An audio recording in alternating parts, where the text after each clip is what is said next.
Hello, everyone who is listening to us today. My name is Alina, and for the past 5 years, I am directing the Third Party and Supply Chain Cybersecurity Summit. Today, I am happy to introduce you to two exceptional professionals in the field of supply chain security.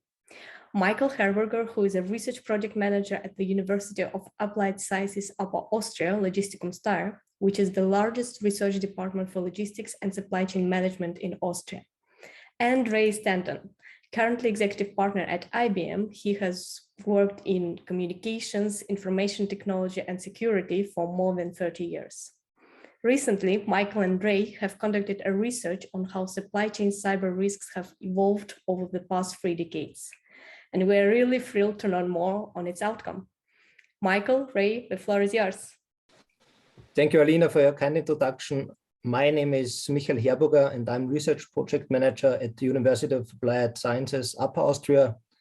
I'm head of research field, supply chain risk management, resilience and security. Hello, Ray. It's a pleasure to meet you again and to talk again about our common research. We have spent a lot of time last months to support my research and to discuss a lot about your experience.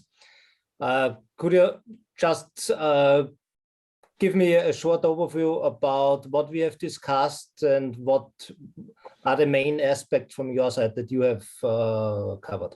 Michael, thank you. And yes, very pleased to see you again. And so I'm Ray Stanton, and I've been a CISO and CISO in a number of organizations over the last 25 years, ranging from Airbus through to recently a telecommunications company in Denmark called TDC. And we've looked at, and I know in your research, around all the different areas of maturity and how the areas have actually evolved in the area of supply chain security. And what does that actually mean around supply chain security? What did it mean to us as organizations? And what does it mean to people who are watching this video? And hopefully we can share some insights. And some of the summary things from me around this, it was interesting to look at it in the context of what does supply chain security mean? What does it mean to our business? Who affects it? Whether that is internal, whether that is external, whether it is global, whether it is geopolitical, but also when is 80% good enough versus 100%? And I think that's something that we as security and risk professionals struggle with, because we always aim for 100%, but it's not always needed. Also, understanding about how we continuously evolve, and how do you do that, and what does that mean in continuous evolution, and what does that mean for us in what we have to do when we're working with our partners in the supply chain. And note I say partners, I don't say vendors. And that's very critical, because it's about treating each other with respect and in the right way, and then you come to common goals. But some of the things I saw, and I know we're going to delve deeper, here's my overriding thing, is that when I started doing this back in the late 90s, we thought we were fantastic. We knew that we were breaking new ground, but it was still very fledgling in supply chain security. I worked initially in an organization which was hugely mature in manufacturing supply chain management. So Airbus, for example, very long established relationships, over many, many years. In the aircraft industries, those go back well over 100 years for the relationships and the partnerships. So they've learned how to evolve in quality, how to control, how to ensure they meet the regulatory requirements of all the aviation standards bodies, for example, safety. Security in the supply chain is very immature. And even in the 90s, in the late 90s, when we first started doing this, and I know we'll talk more, we thought we were breaking new grounds, and we were. But looking back, we were still very amateur. And that continued. And it was a fantastic time, and it still is a fantastic time. It's a fantastic area to be involved in. So for me, I look forward to talking through some of the key things that we found through your research and the discussions, and how this might help others learn and evolve. Ray, you already, as mentioned, started addressing cyber risks or information risks, as they were called then, in supply chain back in the 90s of the last century. Today, most firms have never addressed cyber threats or risks in their supply chains, only focusing on their own firm. That's why the European Union will introduce the NIS2 directive this year, which expands cybersecurity activities significantly to the supply chain. So having your experience of over 30 years, what would you recommend to those firms who want to start addressing cyber risks in their supply chains? So this is where I go back to how working together and understanding what you mean by supply chain security and what those directives mean and how that will affect you. But the approach of understanding that you need to move from compliance to assurance. So it's not just saying we've done it, which is the compliance and filling in a form and passing that back, or having an audit and coming around and showing, things. It's about proving it's been implemented, and that's the assurance. And it's about not just saying we've put these technical controls in place. Well, then you have to prove that you've put them in place, the assurance that it's in place. But the thing is about right sizing as well, right sizing for your supply chain and how you work with that supply chain. Because understanding a large organization, if you're a large organization and your supply chain is a large organization, they have huge teams that do this. They have huge teams that are now put in place to try and ensure that the controls are in place and that the assurance is there. But small organizations don't. So you have to, and this is my first guidance from experience, is make sure that you're not trying to force the same control sets in the same ways from the larger organizations to the smaller organizations. It doesn't mean the risk is any less to you as an organization, but it means you understand how to manage these smaller organizations. And you manage this by what we call compensating controls. So first of all, make sure you right size. Next is compensating controls. So and what do I mean by that? It means about what are you asking the organization and your own organization to attest to? So is it that you ask the small organization to do self-certification, for example? Do you send them a spreadsheet and a checklist? And then you say, okay, what are they providing for us? What connectivity do we have with them? What data do they store of ours? What information is potentially dangerous? Is it intellectual property rights? Is it they are a processor of our data, for example, when we're the controller of our data? Is it any of these things? And then is it, well, okay, now do they just need to fill out a self-certification audit for us, or do we need to then go and test them more? Do we want to do testing, for example, with a third party that might exist to test that smaller company? Or is it that we want to send one of our teams out? So these are all about compensating controls, and the same compensating controls that you have within your own organization, and understanding the impact on those.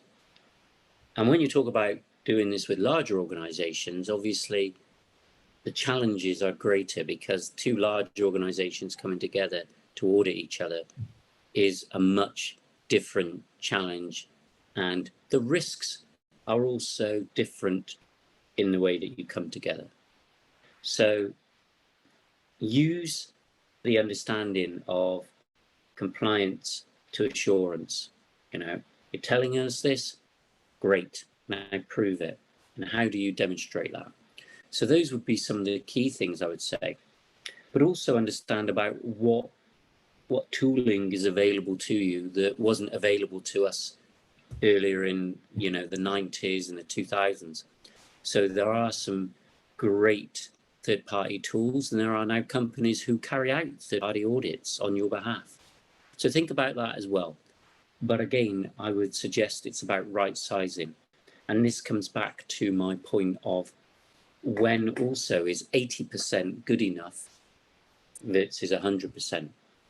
What is it that small company is doing, or the large company, and what's the risk associated? So that's something I would certainly understand. Yeah, I think those are the main principles that I would think about and suggest. There are great suggestions and recommendations for those who want to start managing the cyber risks in the supply chain. Do you have additionally any recommendation on what companies should avoid at all costs? Any mistakes you have experienced that they should consider? Many mistakes. So we, you know, through experience, we have spent time, and I've personally spent time, that organizations have self-attested. So we've sent them documents because we felt that we didn't have time, and that is compliance, where they're responding, and there's that great saying, if some of the our industry colleagues here have heard of it, which is trust but verify.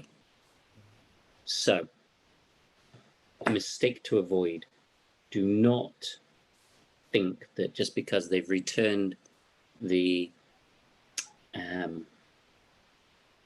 self-certification and what is called attestation. So they send you the document back, you send them a questionnaire, and you say, well, it's only, we've got thousands of people in our supply chain. I know this, you know this, we all know this. It's understanding who they are and how important and what the risk is. And it means undertaking the work to understand what they do. The first mistake that we made was not understanding what and who was the critical suppliers. So this is a piece of work that we should all undertake. It takes time to understand that, and it's heavy. But here's the thing, it saves you a lot of time when it comes to saying, even if you've got, and I've been 3,000 plus suppliers like many of you, if not more, 10,000 suppliers. But what it does is reduce that list down to only the few that you need to then ensure that you really focus on, because the rest are within your risk management profile. You say, that's okay, that's acceptable levels of risk, because we know that little organization over there, this is the only thing that they're doing. And this is the type of information, or this is how they're connected to us. And I know that even though they have a connection to us, let's just say a network connection, and they're sharing data, well, we know that we have our own technology controls in place. So that's part of our compensating controls. So the message there is, first of all, don't make the mistake of not understanding the critical list of suppliers. Don't think that that is just too much work. That will take us 2 years to understand that. Great. If it takes you 2 years, start now. Because in 2 years' time, you'll be saying, it'll take us 2 years.